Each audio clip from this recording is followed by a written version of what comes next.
반갑습니다, 여러분. 오늘은 요 며칠 동안 비트코인에서 일어난 일을 데이터로 정리해 드리려 합니다. 비트코인은 지난 7월 1일 57,000달러대까지 내려가며 2024년 10월 이후 거의 2년 만에 최저치를 기록했습니다. 그런데 그로부터 불과 이틀이 지난 지금 61,000달러를 돌파하며 4%가 넘는 반등을 만들어냈습니다. 최저점에서 7% 이상 반등한 것입니다. 이 반등이 진짜인지 아니면 잠깐의 숨고르기인지를 오늘 데이터로 확인해 드리겠습니다. 먼저 지난 며칠의 타임라인을 정확히 짚겠습니다. 7월 1일 비트코인은 58,000달러 아래로 내려가며 연중 최저치 구간에 진입했습니다. 코인데스크에 따르면 이날 장중 57,000달러대를 터치했으며 이는 2024년 10월 수준으로 돌아간 것입니다. 바이낸스에서는 지난 7일 동안 20억 달러 이상의 순유출이 발생했고 ETF에서도 7주 연속 자금 이탈이 이어졌습니다. 불과 2주 전만 해도 65,000달러 수준이었던 비트코인이 단 2주 만에 12% 이상 하락한 것입니다. 그런데 7월 3일 분위기가 바뀌었습니다. 비트코인은 24시간 동안 4.5% 상승하여 61,100달러를 기록했고 솔라나는 무려 10% 올랐습니다.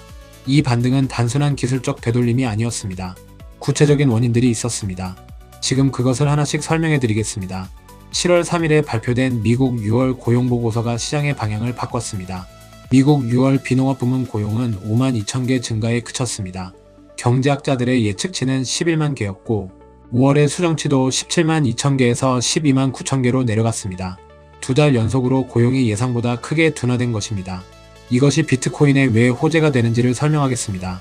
고용이 강하면 연준이 금리를 올릴 명분이 생깁니다. 반대로 고용이 약해지면 금리를 내릴 여지가 생깁니다. 금리가 내려가면 이자를 주지 않는 비트코인의 기회비용이 줄어들고 시장의 유동성이 늘어납니다. 코인데스크 분석가 메나는 비트코인은 종종 시장의 위험 및 유동성에 대한 가장 순수한 지표 중 하나로 간주되며 고용지표 발표 전에 이를 반영했다고 설명했습니다. 실제로 케빈 워시 연준 의장은 이날 인플레이션 위험이 완화되었다고 언급하면서 시장의 비둘기파적 재평가를 불러왔습니다. CME 패드워치 기준 7월 금리 인상 가능성이 사실상 배제됐고 이 흐름이 비트코인 반등의 직접적인 불쏘시개가 됐습니다. 두 번째 원인이 더 흥미롭습니다. 비트코인이 반등하는 바로 같은 날 반도체 주식은 급락하고 있었습니다. 메타의 AI 클라우드 사업 계획이 발표된 이후 마이크론이 10.6%, 인텔이 9% 내리며 필라델피아 반도체 지수가 6.27% 폭락했습니다. 한국 코스피는 7.89% 내렸고 삼성전자와 SK하이닉스가 각각 8에서 9% 급락했습니다.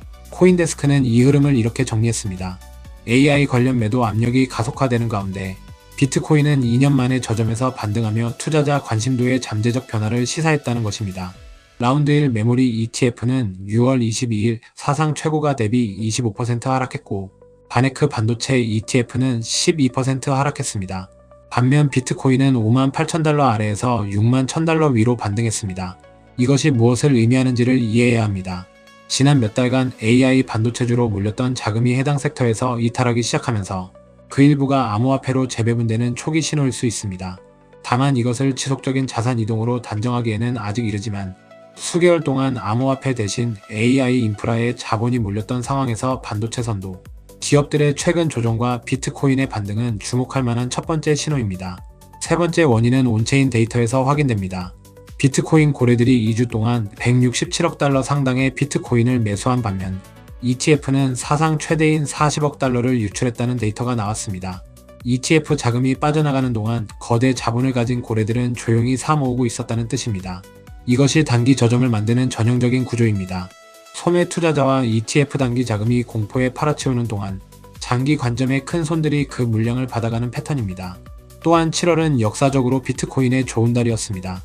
분석가들은 기술적 지표 개선, 7월의 긍정적 계절성, 그리고 온체인 펀더멘털 강화가 결합한다면 현재 추세가 지속될 경우 연말까지 10만 달러 달성이 점점 더 가까워지고 있다고 평가했습니다. 여기서 냉정한 균형이 필요합니다. 반등의 이유를 나열했지만 반등을 제약하는 요인도 함께 봐야 합니다. 바이낸스에서 1 BTC 미만의 소액 BTC 유입이 1평균 329 BTC로 감소했으며 이는 거래소 역사상 최저 수준이라는 분석이 나왔습니다. 소매 투자자들의 관심이 역대 최저 수준으로 떨어져 있다는 뜻입니다. 시장의 양극화가 심합니다. ETF는 빠져나가고 고래는 사모으고 소매는 관심을 잃고 있는 구조입니다. 이 반등이 진짜 추세 전환인지 아니면 단기 기술적 반등인지를 가를 핵심 지표 두 가지를 제시하겠습니다. 첫째는 65,000달러 저항선 돌파 여부입니다. 이 선을 의미 있게 넘어서야 단순 반등이 아닌 추세 전환으로 해석할 수 있습니다. 둘째는 7월 13일부터 31일 사이의 클래리티법 처리 결과입니다. 앞선 영상들에서 다뤘지만 비트코인이 디지털 상품으로서 법적 지위를 확정받는 이 법안이 이 기간에 진전된다면 기관, 자금의 추가 유입이 가속화될 수 있습니다. 이미 비트코인을 들고 계신 분들부터 이야기하겠습니다. 최저점에서 버티셨다면 이미 단기 반등에 참여하고 있는 것입니다. 지금 중요한 것은 이 반등에서 어떤 행동을 취할 것인지입니다. 전량 매도는 권하지 않습니다. 고용 부진이 만든 금리 인하 기대, 그리고 7월 클래리티법 처리라는 두 가지 잠재적 상승 촉매가 아직 살아있기 때문입니다. 그러나 비중이 전체 자산의 30%를 넘는다면 65,000달러를 돌파하는 구간이 오면 일부 차익을 실현해 비중을 적정 수준으로 낮추는 것이 합리적입니다. 이것은 비트코인을 포기하는 것이 아니라 리스크를 관리하는 것입니다. 클래리티법 통과 여부와 7월 FOMC 결과를 확인한 이후 시장이 명확한 방향을 보이면 그때 다시 비중을 늘리는 전략이 더 안정적입니다. 손실을 보고 계신 분들에게는 이렇게 말씀드립니다. 지금 57,000달러 저점에서 팔지 않으셨다면 이미 올바른 판단을 하신 겁니다. 역사적으로 비트코인은 전체 유통량의 50% 이상이 미실현 손실 구간에 진입했을 때 바닥을 형성해왔고 지금 그 신호가 나오고 있습니다. 다만 추가 매수는 서두르지 마세요. 65,000달러 돌파를 확인하거나 클래리티법 처리 결과를 보고 나서 판단하는 것이 더 현명합니다. 비트코인을 갖고 있지 않은 분들에게는 지금이 분할 매수를 시작할 수 있는 구간이 열리고 있다고 말씀드립니다. 다만 여기서도 한 번에 큰 돈을 넣는 것은 권하지 않습니다. 3단계 진입 계획을 제안합니다. 1단계는 지금 61,000달러 전후 구간에서 목표 금액의 30%를 첫 진입합니다. 이미 최저점에서 반등이 시작됐다는 신호가 있는 구간입니다. 2단계는 7월 13일부터 31일 사이 클래리티법 처리 결과를 보고 결정합니다. 법안이 진전된다는 신호가 나오면 30%를 추가합니다. 3단계는 65,000달러 저항선을 의미 있게 돌파하는 시점에 나머지 40%를 집행합니다. 이 진입 계획은 반등이 맞을 경우 수익에 참여하면서 추가 하락이 오더라도 손실을 제한하는 구조를 만들어줍니다. 투자 금액 기준은 전체 자산의 5에서 10% 이내를 강하게 권장합니다. 비트코인이 아무리 매력적이어도 단일 자산에 과도하게 집중하는 것은 위험합니다.